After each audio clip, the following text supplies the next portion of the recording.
You know, it's never a good sign when you hop inside of someone's vehicle and they leave you a note that says good luck with a PCM and an O2 sensor sitting on the front passenger seat. Hello everybody, good day to you guys. Welcome back to the channel. We're hanging out in a 1998 Lincoln, I think it's a town car is what we got here, with the 4.6 liter Ford V8. It's got 137,022.7 miles on the odometer. Customer states check engine light, or service engine soon light rather. And there's been a few things that they've already done to try to fix this. It's got a code in here. It's has something to do with the O2 sensor on bank 1, sensor 1. That's the going to be the passenger side on this engine, and it's the sensor all the way forward. They have already installed or included the original PCM, so I guess there's been a replacement. That's the original. We've included the original PCM, both sets of keys, and a cut O2 sensor so I can use as a pigtail for diag. Okay, so there's an O2 sensor in there with a cut pigtail. It's probably one of those universals where you got to splice in the connector. Don't do that, that's bad. Just get the one that fits. Anyway, they have tried to remedy this check engine light with 3 O2 sensors already, 1 new PCM/ECM, and they've already checked the wiring continuity to the PCM. So I'm assuming that's from the connector to the pin at the PCM. The original issue is the alternator was failing, sending 40 plus volts through the system, frying every module. That's okay. So they put an alternator in it because it was charging at 40 volts. Oh, good luck! Smiley face! Exclamation! Yeah, I guess this is what we're gonna do today. So anyway, I've busted out the scan tool, and I want to take a look at some preliminary data here. Let's see what the code says on this unit first. Let me get into her right here. Codes menu, we've already got it pulled up. I'm trying to save us all some valuable viewing time and whatnot. Pending codes. No, memory codes. I want the ones that are already there. We'll check pending codes in a minute. So we've got OBD2 system checks incomplete. That's the P1000. That means this vehicle has not yet completed all the drive cycles for all of the monitors. By monitors, I'm talking or referring to the self-check procedures that the ECM does on the vehicle systems in order to pass or fail them. So it has not completed all of its system checks yet. You'll get that code immediately after doing a code clear, so I'm assuming they've been clearing codes out of this.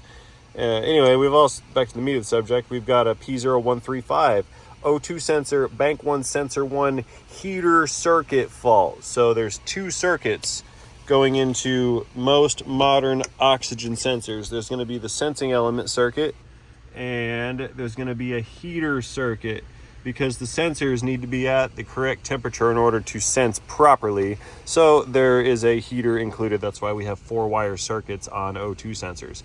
Yes, there are simple single wire O2 sensors for OBD1, and there are also what's called a wideband O2 sensor. Or actually, they would refer to it as an air-fuel ratio sensor. Those are much more scientifical and more expensive as well. Fortunately, we don't have to deal with that.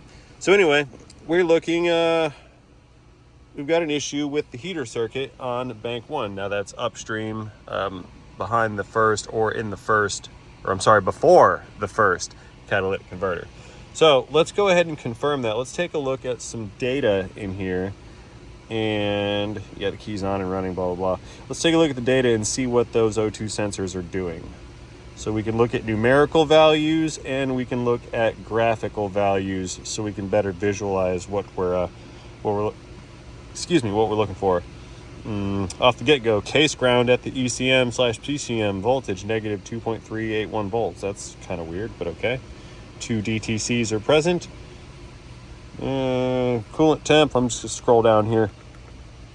Okay, so right here we've got a PID for the current that is being drawn by the heaters. We can see there's a huge discrepancy in numerical values here. Is this in milliamps? What's our... Yeah, this is in milliamps. Okay, yeah, right there, MA in the parentheses. So the affected sensor that has the code is pulling 20 milliamps. The other one behind that one, that's pulling 566 milliamps. The counterpart left-hand side all the way in the back, that's pulling 844, and the one up in the front on the left-hand side is pulling over 1,000 milliamps of current just to run the heaters. That's interesting. I wonder what that's about. Okay, moving on. These are just yes, no, checksum faults. Not worried about it. Fuel trims. Yeah, we're on a weird borderline, 7 and 10. I like to see numbers under 10, but that's bank 2 that's affected. What else we got going down here? Here we go, voltage of the sensing elements. Not even the heater elements, these are the sensor elements. Let's graph this real quick. I saw a huge discrepancy in those values. Okay. Oh, that's weird.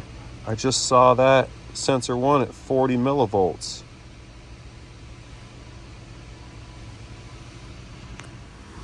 Yeah, I was in here earlier. We had 40 millivolts here. And now, sensor 1 is operating as designed. Now, what I found odd about that is it had not yet coded for insufficient words are hard, switching on bank 1 sensor 1. I saw that earlier before I picked up the cam. So now it's acting like it's supposed to be acting. And fuel trims are in the negative. That's contradictory to what I was just talking about and what I just saw. So we're dealing with something that's somewhat intermittent here. However, the heater is still a no-go. All right, this ought to be fun. So I printed out the graphs on this, but the font is really small and it's hard to see. So we're gonna run inside real quick to the computer. I'm gonna let this thing sit here and idle. That way we can check back on those that sensor data later. But let's go into AllData. I wanna peruse over the wiring diagrams for these O2 sensors. Let's head up in the office real quick. We'll say hi to the puppy dogs while we're in there. I think they're sleeping. Hello, Trouble. How are you? Good boy. You're trouble. She's trouble. Okay, I have the graphs pulled up on our O2 sensors here. Now, the one that's affected, bank 1 sensor 1, that's this guy right here. So we're gonna take a look at each one of these individual wires and see what they do. So we've got the red and the white, that runs over, that's looks like low reference or right front HO2 sensor. That goes straight to the ECM/PCM. This guy right here on our heater circuit, let me highlight it. That is a power wire. It takes power out of this splice. It's fused over here at fuse 21 in the power distribution block. There's another splice right here.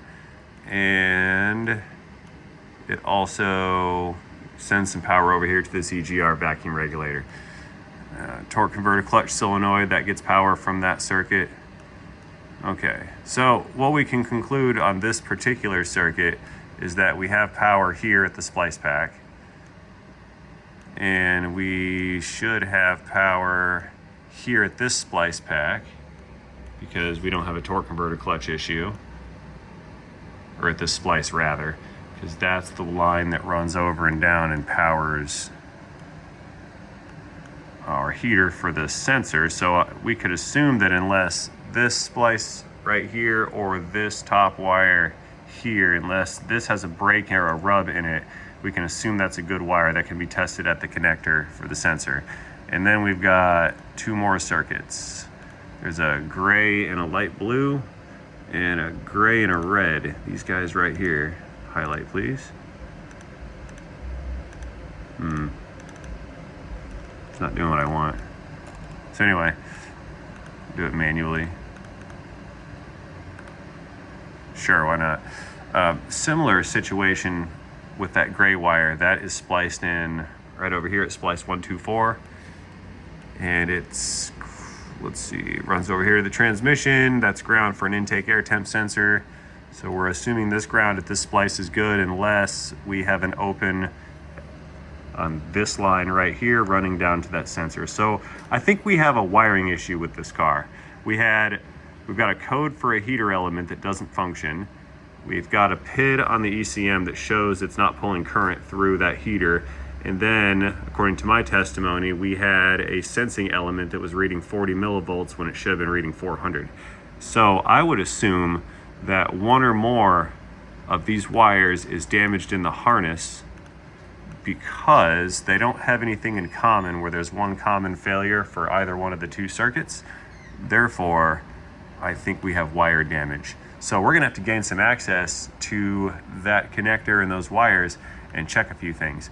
Ideally, what we can do is once we get a hold of that connector for that O2 sensor, we can go and disconnect the PCM/ECM, and then we can do a resistance check per circuit at the connector here and at the connector here. So let's go get access to this O2 sensor's connector, wherever that might be, and then we can start adding wire leads for some testing. Back to the shop with us.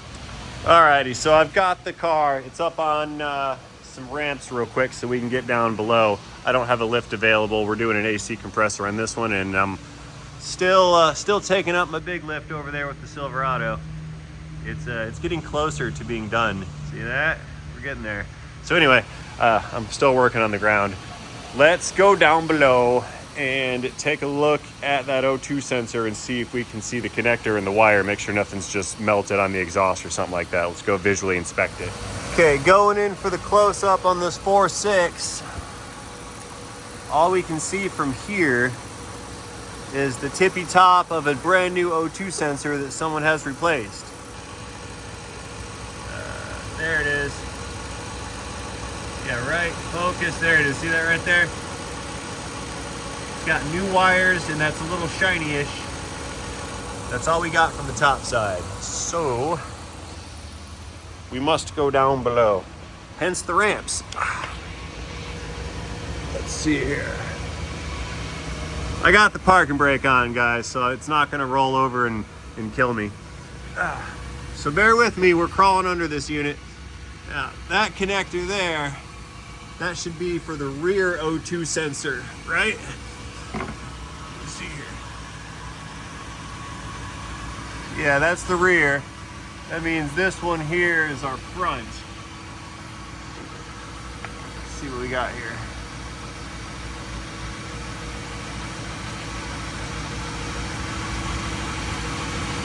It's a Ford sensor. I don't know if that's new.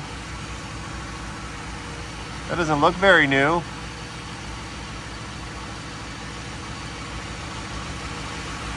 That's weird. He said he put 3-something O2 sensors in it, but that's not a new sensor. What are we doing? Am I wrong? Oh, hang on. I'm looking at the wrong one. I'm dumb. That's our guy right there. That's definitely the new wire. The fan came on. It's hot. So anyway, let me do what I gotta do down here, and we're getting out. You feel this wire? Here's our connector. Can't see it. That's way up in there above the converter. I can see that it's connected and plugged in. Yeah, we're getting out of here. There's nothing down here for me to do except get hot air in my face. Okay. So I'm gonna believe the guy. He said he put 3 O2 sensors in it. I believe him. So what we learned from our wiring diagram is that there's 2 splices on circuits that share multiple power sources, or the multiple circuits that share a power and that share a ground. And since the other sensors that are sharing those common powers and grounds are not failing, I'm going to assume that those powers and grounds are good. So I've got to check between, that connector and the ECM connector. We didn't really get anywhere. We just figured out that I can't reach that O2 sensor connector. So we're gonna have to make it so we can get a hold of it. Now, I think what I'm gonna have to do is we're gonna pull the intake manifold off so we can reach back there. and get a hold of this stuff. I'm looking for that connector. It's on top of the transmission. Yeah, there she is. See it right there? Yeah, that's our upstream connector. That's the one we need to get a hold of. But it's really far away, and it runs up.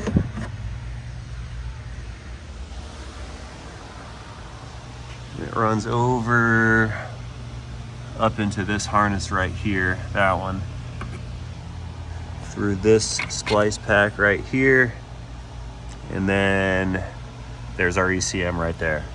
Okay, so I guess before I go ham on pulling intake manifolds off so I can reach back there and dig that connector out, I think I need to take apart these splices right here just to check them and make sure. If this guy had 40 volts of power flowing through this thing, he might have cooked something, and it could be in that connector, like a melted pin or a short, something of that nature. All right, step one here. Let's lose our battery connector. It's not very tight. Okay. Yeah, that wasn't very tight. So, system's discharged. Now we can safely disconnect PCM electronicals without fear of destruction. All right, over here at these wires in these connectors, I don't know which connector is the one that those O2 sensors are going to be wired through. That came off. So I'm just gonna check all of them, make sure everybody's good. Come on, you. No.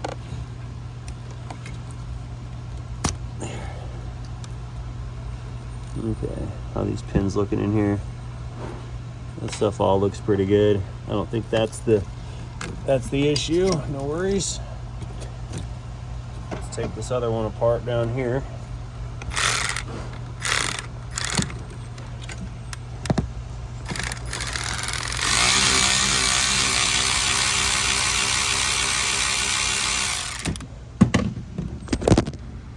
Gravity. Sorry. That was extra gravity. That was audience throwing, viewer chucking gravity.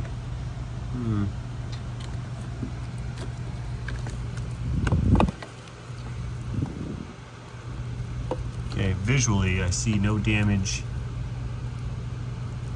on this side of that connector, and everybody's kind of looking good on this side. Let's see what our pins look like down in the hole. Can't see in there. Oh, now.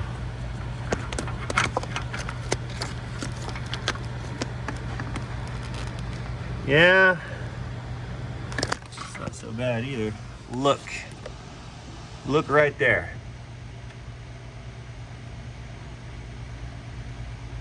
See that connector? Right there. That one's all crusty inside. And the one above it, right here, and that one, there's crusties in those. There's been corrosion building up in this connector. So, what I'm gonna do is get this off of its bracket. We're gonna fill it full of electrical contact cleaner, spray it out, and put it back together. That's what we're gonna do. Coming in here with a long screwdriver, little tab right there. I push that tab back.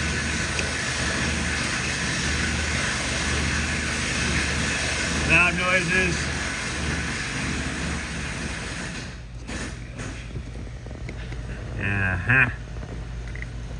I overlooked this in the dark. But my spider senses tell me that we might have had a bad connection. I don't think I particularly care for all that. If it would focus, you guys can see.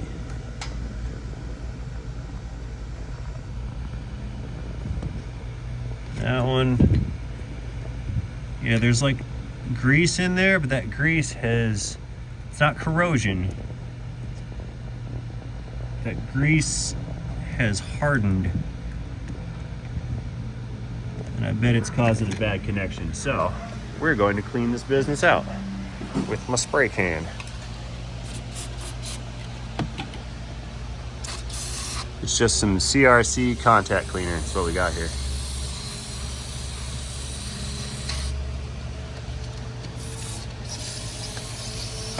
Stinky.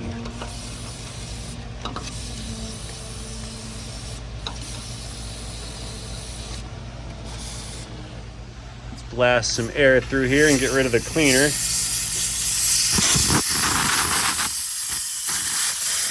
Stinky.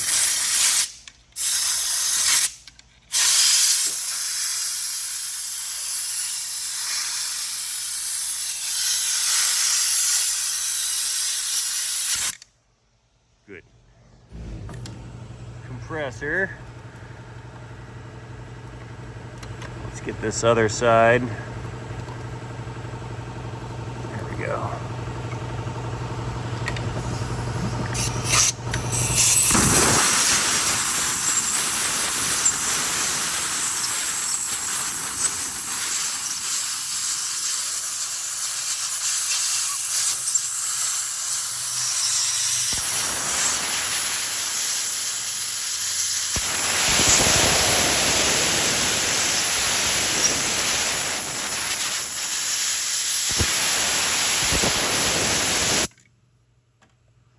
That's much more better.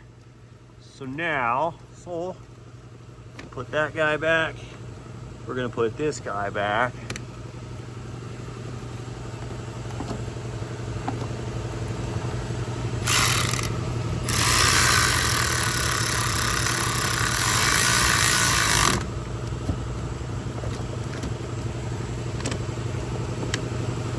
Uh-oh, my light's dying. Oh no.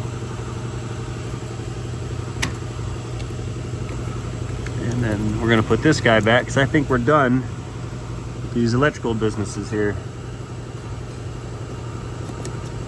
And now we can go find the real problem with this car.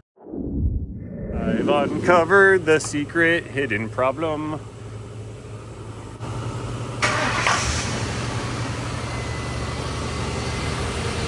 O2 sensors, unhappy again. What, did I break it by cleaning it? And here we go, short-term fuel trims maxed out. This is where I took a second guess because I was watching those fuel trims. I want to show you guys something.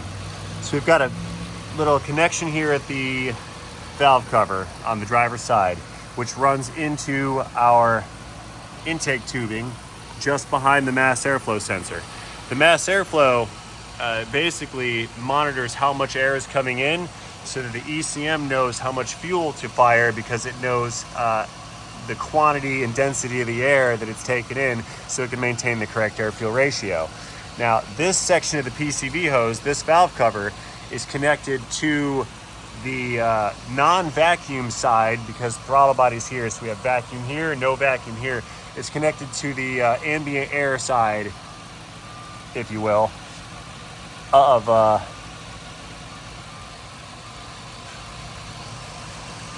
the intake system. Now watch this.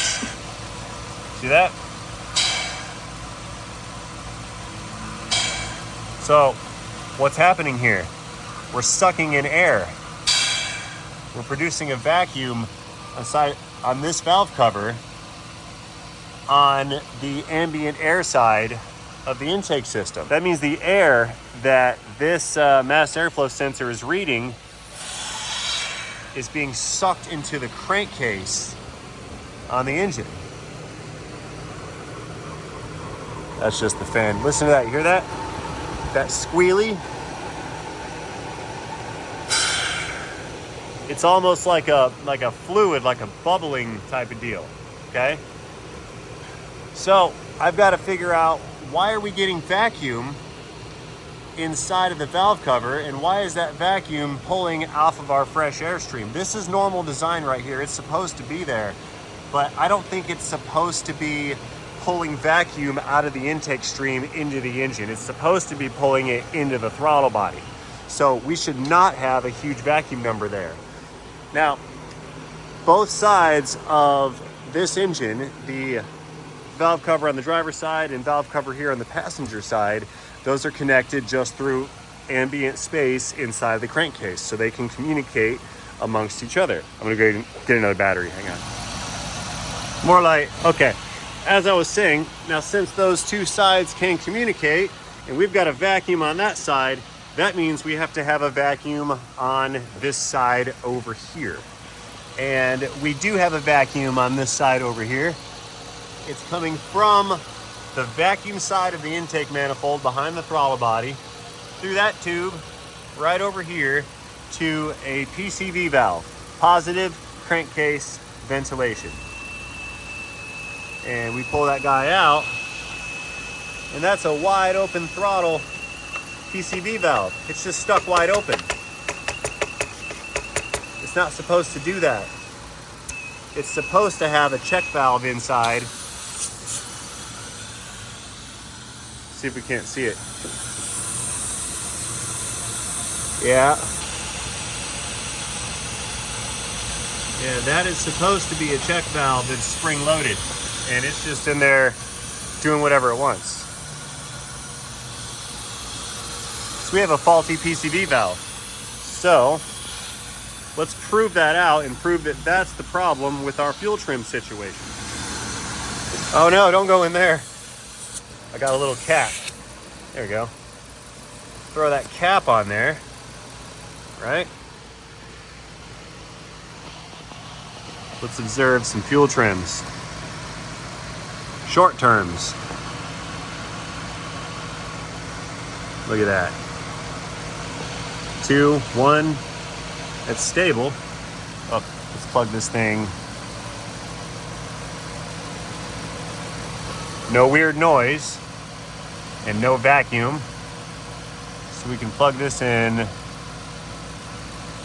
where it's supposed to go. That'll just stay there. Short terms are still falling, probably because our long terms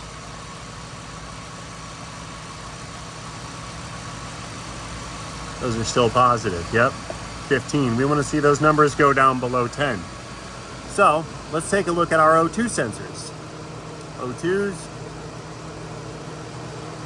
I think that when this guy down here was stuck at that low millivolt range, it was stuck because it was actually reading a vacuum leak that was unaccounted for. And we don't have a code for that yet. This was us messing around taking the valve open and closed. We were super, super lean because we had a vacuum leak. So maybe now this thing will stabilize. Oh, shouldn't have done that. So what I'm gonna do, we're gonna let this run for a while. Pulling those graphs back up. We're gonna let those run with the PCV valve disconnected entirely. So it's just capped off. I'm gonna go ahead and order a replacement. That way we can see what it does when it's capped off. And then we can put a known good unit in there because this is not a good unit. That's faulty. We can put a known good one in there, and then we will observe what the engine's data is going to be, or is going to reflect after we put a new unit in there. Words are hard today. Words are hard. So I'll be right back waiting for a new part to show up. Oh, let's take note of the time. Scan tool time says 3:13 p.m. Now we know. Okay, let's see if we fixed the heater section of this this concern here. So I've got the flow chart for the P0135 code. That's for the heater circuit. I want to take note that we've been sitting here idling and running for, I don't know, 10 minutes or so. You can check the clock at your leisure if you want to. Let's go ahead and bring that down. Now that matters because part of this procedure is we have to run the engine for 2,000 RPM for 1 minute. Okay, so just so we're all on the same page, basically what we're doing at this point is we're going to tell the ECM to conduct its self-test in order to check and see if it's happy with the O2 sensor heater circuit operation. So with the scan tool connected, which it is, the key on, which it was, we ran the engine at 2,000 RPM for 1 minute. We did that in excess. So now we're going to turn the key off with the engine off. That completes that step. Key on, engine off. We use the scan tool to perform the key on, engine off self-test. Okay, so in the ECM, we go into codes menu. Codes menu, key on, engine off, self-test. Key on, do not start engine, testing, test initiated, waiting for codes. So, just gonna sit here and hang out and let the scan tool do all the work. I heard the fan coming on. Ruh-roh. It failed.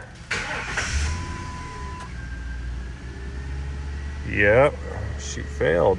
No. All right, so it's now the next day, and this morning I have made a wiring harness jumper kind of breakout deal with the customer's supplied 2-piece oxygen sensor. This is a new in the box replacement that is not a forward motocross sensor, so it's not going in. This is one of those universals where you're supposed to wire it and connect it the way it's supposed to be. Anyway, it has the correct connector, so what we're gonna do is I've unplugged the O2 sensor in question down above the cat converter, and we're gonna plug in this breakout connector thing so I can then use the ends of these leads to test those circuits over here at the ECM connector. That's what we're gonna do next. I've also shotgun ordered a couple generic PCV valves. Now, these are not the ones that are supposed to go in this, because the ones that are supposed to go in it are plastic and they are molded into that tube right there. I did order the correct replacement, but in the interim, I would like to install one of these regular generic ones in place of that one that we had just removed. That way we can try to stabilize the fuel trims on this engine. So that's a temporary fix, waiting for a large, the actual fix. Anyway, I digress. Let us take our wire lead. I'm gonna go down below and connect this thing to that O2 sensor connector. Then we're gonna come back up, bust out the Fluke digital multimeter, disconnect that ECM over there, and then we're gonna resistance check all 4 of the circuits going to that sensor and figure out what exactly is going on with the heater section of the sensor. All right, boys, we're back down here again at the cat converter, and I have my little pigtail connector thing connected, focusers or whatever. It's connected to the harness. See right there? It was a real pain in the sack to get that to go on. I had to stick my hand up through this hole and then reach the other side of the connector with a big long hose pick looking thing here to pull on it, and I got it clipped on. So now what we're gonna do, bear with me here you guys, let me recover my flashing light. All right, there it is. What we're gonna do is, using that wire lead that I just created, we're gonna test these circuits.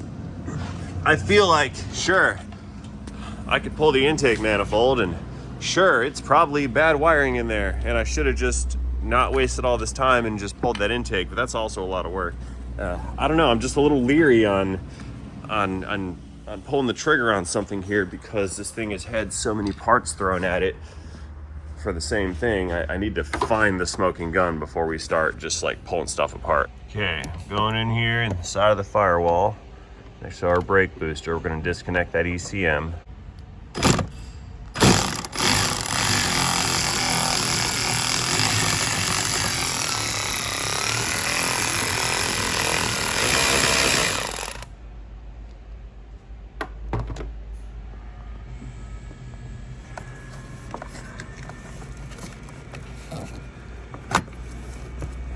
Okay, how's those pins looking? That's good. And these ones, man, I wish I had some more harness to kind of work with here. Need more space. Cannot reach connector. Yeah, that thing's buried down there too. Let's try to get the harness up some. Yeah. Okay, that's about as good as the connector access is going to get, right about there, so I can come in through this hole here and poke into those pins. Okay. One digital multimeter. We're gonna set this over here to continuity. We're gonna turn on the beeper alarm. So basically when our test leads touch each other, we're gonna get a beep and a resistance value, okay? What we'll do is connect the negative lead of the meter to this alligator clip lead over here. Then I can connect this alligator lead to one of the 4 leads going down to the connector for the O2 sensor. So we'll just start with the yellow one over here. The red lead on the meter, that is connected via alligator clip to another lead that has the pin style connector tab that will fit into our ECM business over here. So what we're gonna do is we're gonna probe these holes and figure out which circuit is which, and then check resistance on those circuits. The reason I have the beeper turned on is so it can alert me when I've made the correct connection with the correct pin. Now, my instructions from the guy said that they had performed a continuity test. Okay, we have connection there. 2.9 ohms is what that was. 2.9 ohms. So whichever wire is that yellow wire I connected to, that's a good wire. 2.9 ohms is good resistance overall. So that's not the one. Let's switch it out to the orange wire. Since we know yellow is good, I'm just gonna bend that backwards just to kind of tell myself that, hey, I've already checked this one. Leave that there. And we'll do the same thing on our orange circuit, starting up methodically, just running down the list here. I go in order on these, just starting left-hand corner and working my way down. I could have gone and looked up the diagram for which pin is which pin, but by the time you go in there and print all that out, you can just go through and pin each one of these wires just to check it. These ones are empty. There's nothing in these pins.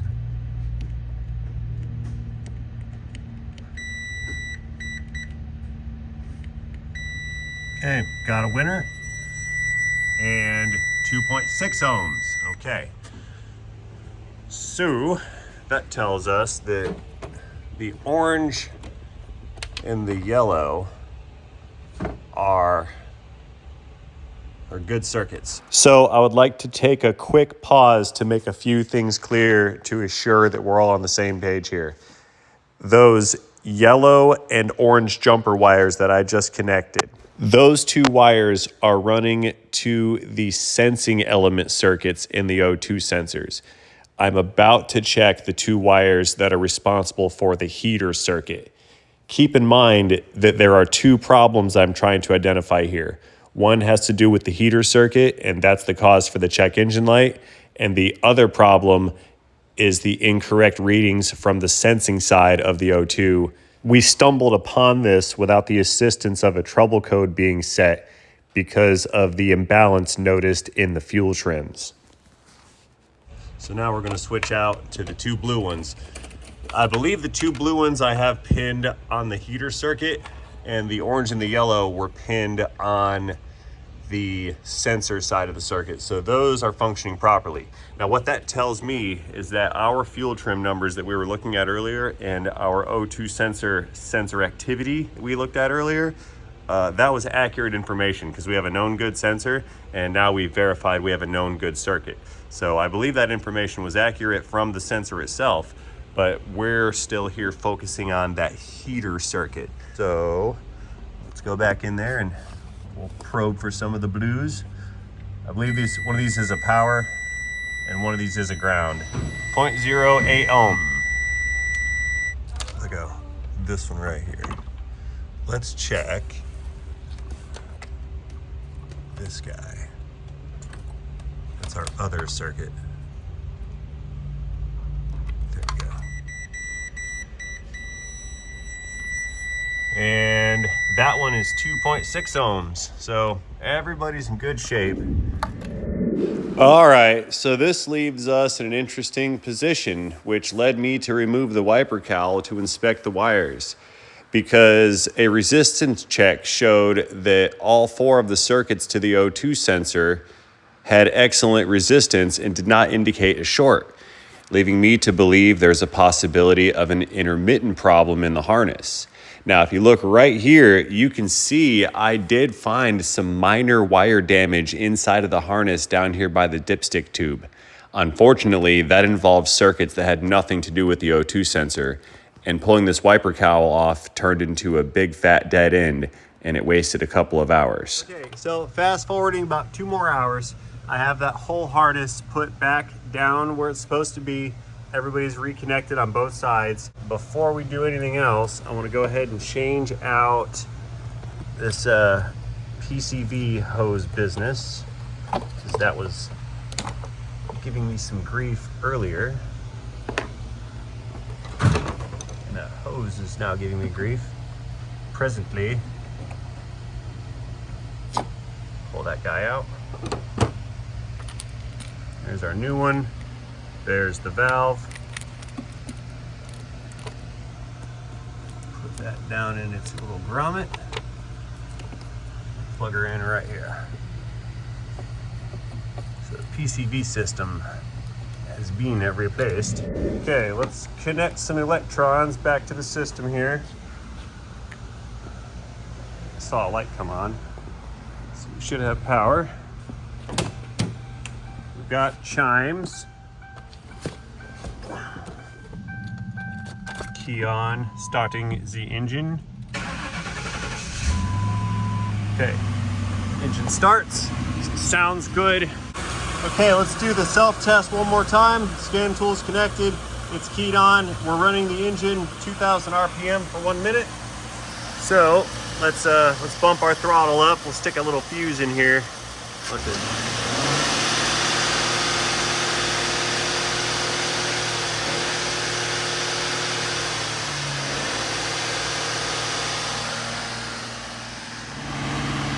Okay, O2 sensors are alive. That's bank 1. That one's bank 2. That one's not really switching the greatest, but it's alive. RPM 2000. Short-term fuel trims are looking good. And I'm waiting for the heaters to start doing their heater thing. Okay, let's give it our 1 minute and see what it does. 3:09, we are past our allotted 1 minute of runtime. Oh, hang on.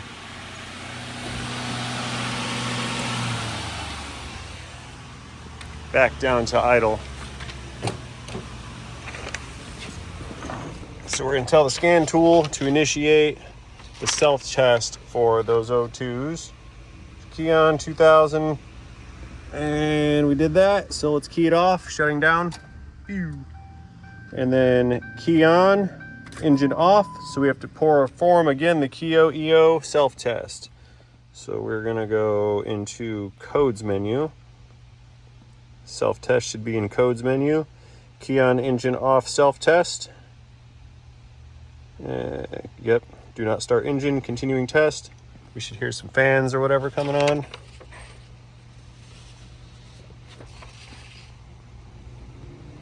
I hear a fan. Fan off. Test complete.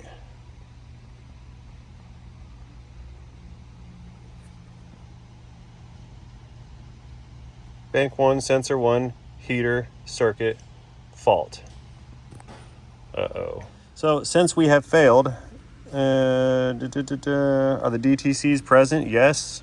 Moving on, we're going to go through the flowchart again, back to H32. H32, check voltage at the connector. I've done that. We have 11 and some change volts. Key on, engine off. So is the voltage greater than the 10.5? Yes, it is, because we know we don't have bad wires. We know. We just checked them all. H34. H34 says check O2 sensor heater resistance. Giving us 33.5 ohms resistance. But resistance isn't helping me because this has been intermittent. We saw it working and we saw it not working. And my guy had said that we changed out 3 O2 sensors. Now, let's go back and start double checking. Bank 1, sensor 1, we changed out 3 of them, right? That's what he said. Now, we looked at this earlier in that first video. I'll crawl down here again. It's hot, so I'm not gonna burn my face. I was looking at those wires in there and I saw some shiny on that sensor, okay? And that looks like it could have been replaced. You see some witness marks up there on, ow, my face. Yeah, right around here, see that? There's some kind of marking going on the front of that unit. But he said he changed it 3 times. My issue that I have with that is that sensor says Ford Motorcraft on it. So you can't see. I'm taking issues with this now. If that's been changed 3 times over here on bank 1, then I'd be surprised if he used a Motorcraft part. The other thing is, oh no. Okay, so that bolt business there is all rusty crusty. Hang on, did I just do this for nothing? Wait a minute. There's a new sensor. And that's not a Motorcraft sensor, look at that. Oh no, you guys. Oh, I didn't have to do any of what I just did. The customer has been changing the wrong O2 sensor. That's bank 2. On a Ford, fire and order is on passenger side 1, 2, 3, 4. And then on driver's side, it's 5, 6, 7, 8. That's bank 2. This is bank 1. This thing's got a bad heater element in the sensor. Oh no. No, I just did all that for nothing. It's got a bad sensor. I'm putting a sensor in it. You gotta be kidding me, man. All right. Well, guys, we're back down here in this familiar view, and I'm on the bank 1 sensor, 1 O2 sensor, not the bank 2, and I would like to make an attempt to remove said O2 sensor so we can put a new one in it, because I think I just publicly humiliated the guy that owns this car by accident, and myself for that matter. Oh, that's hot. Because he was working with the wrong sensor. He's been changing out bank 2, sensor 1 this whole time. I did the same thing. I assumed that this had already been replaced, and my dude just used Motorcraft stuff. And my assumption was horrendously wrong. Oh, I don't know who screwed the pooch worse on this one, me or the guy. But I know I've been spending 2 days trying to fix it. Maybe I can reach over the frame here. Reach through this little hole. They were not kidding when they said that it's a tight squeeze to get to that sensor, though. I'll tell you that. That's a hot cat converter. It burns when I touch it. There we go. Here, what I'm gonna do, I'll pull this wire through the frame if I can. And I'll twist the wire to twist out the sensor. Should have been an astronaut, guys. What am I doing? Yeah, see that? Take that wire and twist it. And do a little transfer its twisty motion up into that sensor, or it should. That sucks.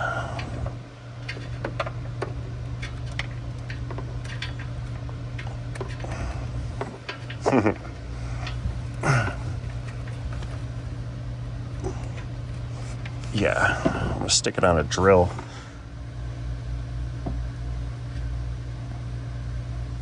There's the sensor. Okay. Oh man, let me out. Okay, let me get a new one ordered or arrived or whatever. I've already ordered it. When it shows up, I'll slap it in. Then we'll do that self-check again, and I'm gonna realize I just wasted 2 days diagnosing another wild goose chase. This is what I get for naming that one car with the Hyundai a wild goose chase. This is exactly what I get. Car karma. I can't believe this.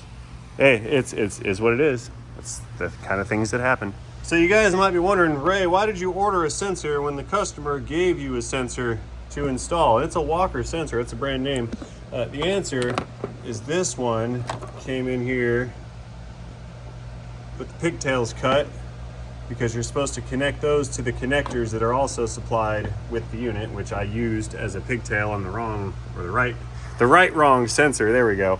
But we're not going to use this because I do not and will not use the ones where you have to make the connections to it. That's not how that's done. So I went ahead and got an NTK. No Ford Motorcraft was available, so we got this NTK one. A little pricier than the bottom of the barrel versions, but at times like this, we spare no expense. So going back in, let's make sure this business is going to work here. I should like to check my connectors before I go through the strenuous and painful task of trying to make a connection here. Let me see if these are gonna fit. And, well, yeah, it doesn't have the little tab ears on them, but it does have this guy for alignment, so it's slightly different, but it will fit. 2 whites on top, and then gray and black, and then gray and black. Okay. Yep, we're putting this unit in. Let's get back down below and get her threaded up and plugged in. Okay, sensor coming into the hole. If I can get my elbows to fit in here properly. Break this sensor while I'm here. Banging it around on stuff.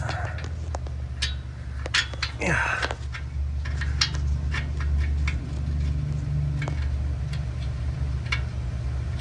Begin threading in now.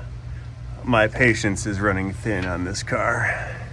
2 days of screwing around because I'm diagnosing the wrong sensor, or diagnosing the right sensor with the wrong assumption. That's my dig here. This was supposed to be a known good sensor because we changed it 3 times, and I did not verify that the correct one was changed 3 times. I didn't even look over at that other one, man. I didn't even look. That's embarrassing, but whatever. We're gonna fix this car. I shall not be defeated. It's threaded down. Let's make it tight. I can't show you guys plugging it in because the plug is up really high, but yeah, you have to take my word for it. I do plan on plugging it in.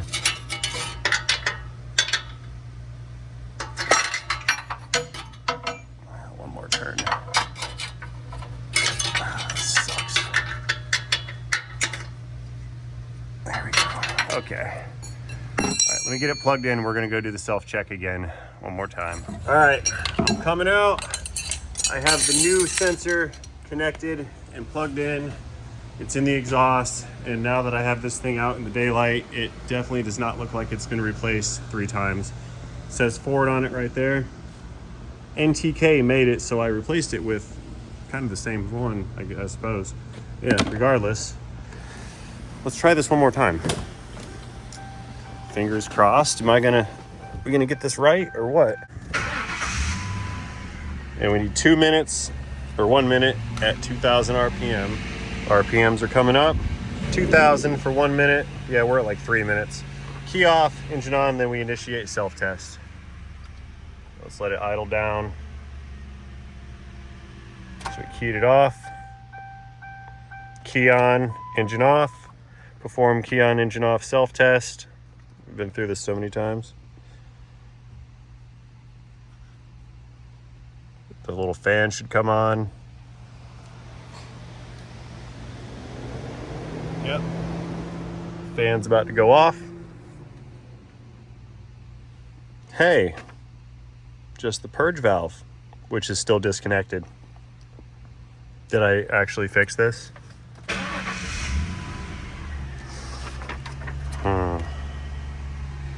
I think I actually fixed it. And I'm not happy about it because I spent 2 days to change an oxygen sensor.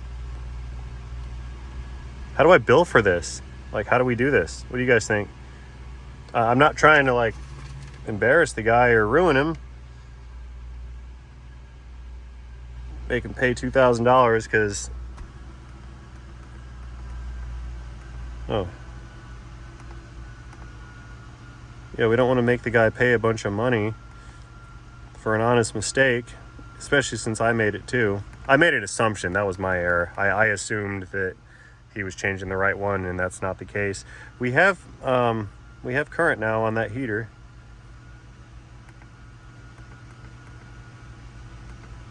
Yeah, heater circuit 1328. So they're not defaulting at 1000. 1328, 730, 1320, 1090. And the code did not come back after the self-check. I think we won. Functional test. That's not what I wanted to do. Cut. Hang on, back up. That's not where I wanted to be. Let's take a look at our fuel trim data. And let's see if changing that PCV valve helped us out any.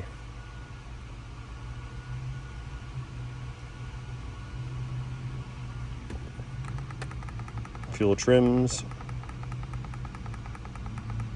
short terms and long terms. I do have to reset cam, keep alive memory. That way everything can begin to relearn itself. Yeah, like O2 is doing what it's supposed to be doing. That's good. You get a bad O2 sensor, you guys. Here's our short terms, 9 and 10. Meh. All right, so what I'm going to do, we're going to go into keep alive memory and reset all of clear codes, pending codes, review codes. We need to reset all of the learned values. Generic functional tests, here we go. It should be in here, maybe. Yep, reset cam, that's what I want. Key on, engine off, shut her down. Key on. Clears both PCM and cam tables. Yep, reset everything. Reset the world. Exit, cam reset is complete. Key her down.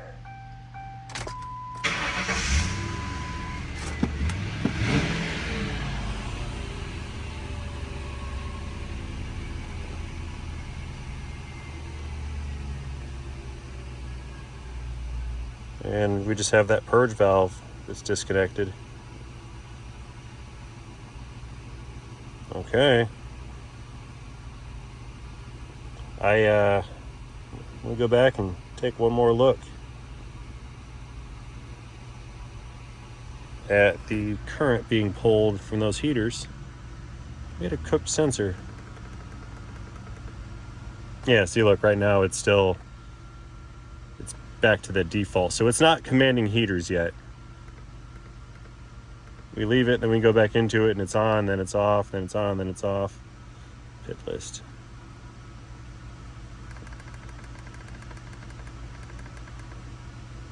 Okay, let's go back and check this in a minute and see if they turn on. So with our new sensor in place here, comparing bank 1 sensor 1 and bank 2 sensor 1, our switching patterns are looking much better than the previous switching pattern. That other one seemed a little lazy. So that's working out. We're good there. Let's recheck one more time. What am I doing? Factory sort. Uh-oh, I just went into a weird submenu. Let's check those heaters real quick. Fuel trims are pretty good. Let's go back up and recheck heaters. I went ahead and plugged in that evap valve that I had disconnected. It was set in the code. 1 DTC, that's our P1000. And heater current 1400, 855, 1400, 1400. So it looks like the downstream on bank 2 is a little meh, but it's making current nonetheless, or drawing current rather. So we're in I think we're in closed loop now, so now those should be on for sure. Okay, yeah, I think this is a win, but this is a very heavy-hearted win. This is a win that took me a couple days to get through. I can't believe I cut open a wiring harness because I was assuming that that was a good sensor. I thought it was, and I should have paid more attention to it when I first started this. That was my oversight. Anyway, the important part is the car is now fixed, and I think I fixed problems that we didn't know we had, and now I've just got to put all this stuff back together, and I guess we're gonna call it good. But I'm saving that for another day because it's past 5:30 and I'm ready to go home. So I got it. I failed based on assumptions. That's what the problem was. I assumed that was the correct good sensor, and my guy had been changing it, and I assumed it had been there for a few months or whatever, and it had gotten some road grime on it. And when I looked at it, I figured it had been replaced before. Upon further scrutiny, I determined very quickly that was probably original to the car, and this guy right here is our problem. That's a faulty sensor. I could probably prove it by plugging it into the bank 2 side and trying again, but I'm not going to go through all of that when I have a positive test result at this point. We did 3 self-checks on the system. All 3 of them passed with the new sensor. They were failing every time with the old sensor, and all of our data is showing that the system is operating as designed. So I'm calling this one good, you guys. We're done here. This one is finished, complete, finito. So that being said, I have nothing more to offer you guys on this particular automotive repair failure, except for I'm just gonna move on from this. I got the car fixed, and that's what matters. So you guys, I'll see you on the next one. I'm gonna go ahead and close this one out. Thank you for watching. Let me know what you think about this odyssey that I just put myself through in the comment section down below. Do not forget to engage that like and subscribe button while you're down there. And most importantly, have yourselves a great day. See you guys later in a video. End of Lincoln, end of Wild Goose Chase, oxygen sensor, end of over voltage charging alternator, end of transmission.